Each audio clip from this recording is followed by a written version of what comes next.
বাড়ির বাইরে জয়ধ্বনি। 18 মাস পরে তিহার জেল থেকে জামিনে মুক্তি পেয়ে বাড়ি ফিরেছেন অনুব্রত মণ্ডল। বললেন, মমতা বন্দ্যোপাধ্যায়কে আমি ভালোবাসি, সারা দেশের মানুষ তাকে ভালোবাসে। সূত্রের খবর, আজই মুখ্যমন্ত্রী মমতা বন্দ্যোপাধ্যায় দেখা করতে পারেন অনুব্রত মণ্ডলের সঙ্গে।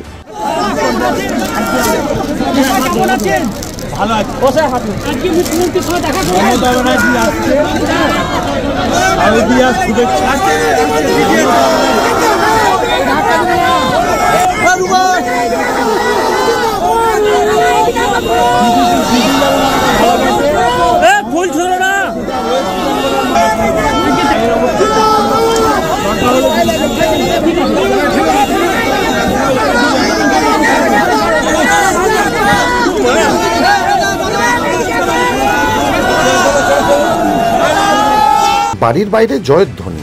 18 মাস পরে তিহার জেল থেকে জামিনে মুক্তি পেয়ে বাড়ি ফিরেছেন অনুব্রত মণ্ডল।